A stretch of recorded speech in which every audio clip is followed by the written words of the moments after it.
Hey everybody, Michael Snyder, California Weather Watch. Today is March 30th, and right now we are looking at the Doppler radar San Diego. Check out all the heavy rain that's been impacting a lot of the Los Angeles metro this morning and still falling across Orange County. And some of these segments are just packed some torrential rainfall with them. You can still see we have some special marine warnings out here, some water spout potential with some of this activity off the coastline. It's going to be more hit and miss here as this frontal system passes through, but still a lightning threat as well. And there's some elevated wave action up and down the coastline, as you can imagine also. So let's go ahead and dive into the infrared satellite imagery, and you can see the wider view of things here. The storm system right off the coastline here, the plume of moisture streaming into Southern California, mountain snow ongoing still as we speak. Now looking at all the Doppler radars combined, and you can see the plume, you can see some of this showery activity along the coastline here. We're going to destabilize fairly well here today and tomorrow, and then again Monday for a thunderstorm threat.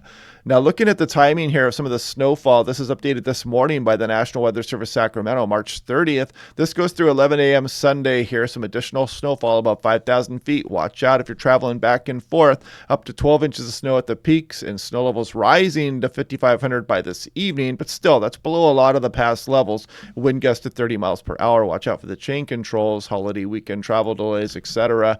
Now, thunderstorm severe weather risks. There is a chance for brief tornadoes and some waterspout activity. These are isolated in nature as per typical, but if it impacts you, it's a much bigger deal. And there's some dangerous lightning, some small hail, some gusty winds as well, and some big wave action. So don't turn your back on the ocean there when you're out on the coastline, right?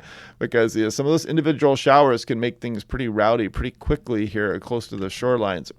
Now, precipitation timing and intensity, we are getting snow across a lot of the higher terrain of Southern California. And yeah, check it out. They're expecting some of that snow all the way through Sunday noon through 6 p.m. here upcoming. So interesting stuff. Nice graphic here from the National Weather Service San Diego. Taking a look at the excessive rainfall outlook, take a look at that slight risk there for Southern California. There it is. That's where we're ongoing through today. This is for tomorrow. We're starting to wrap things up across California as far as the very heavy rainfall, but there's still going to be that showery activity rolling through.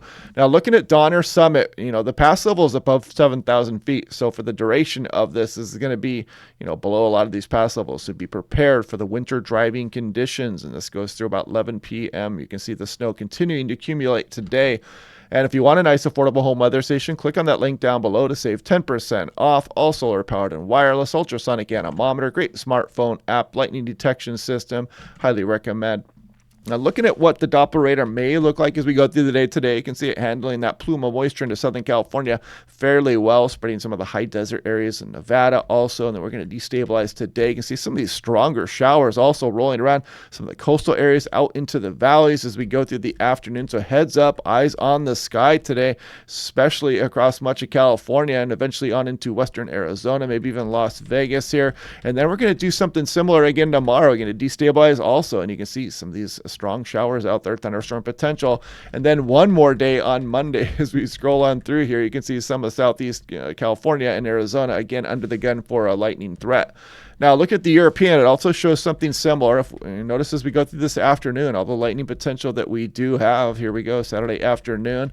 Then we go through the morning hours, and we start to head off into Sunday afternoon again. You can see things destabilize quite nicely for Sunday afternoon. And then one more day as we go on Monday before that system kicks out. And then our eyes are going to turn to the northwest. We have another system potentially headed our way as we go on into the mid and later portion of this upcoming week. So we'll be breaking that down day by day coming up here. Day 1 thunderstorm outlook includes much of the state of California. There's day 2 still including Southern California, and day 3 yet again. So today, Sunday, and Monday, we have that thunderstorm threat.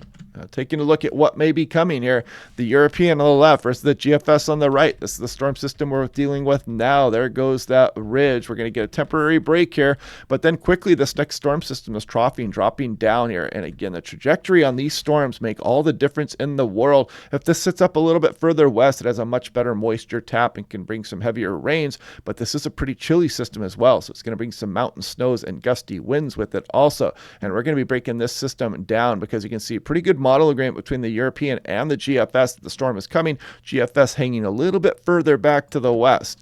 Now, looking at the European, what would that mean? Here we go. Let's scroll on ahead here. We get a little bit of a break here as we go through Tuesday, Wednesday, and then on Wednesday night, we start getting the effects of that storm rolling down across the state. By Thursday night, it's going to be felt across much of the state here. Pretty chilly air mass rolling in.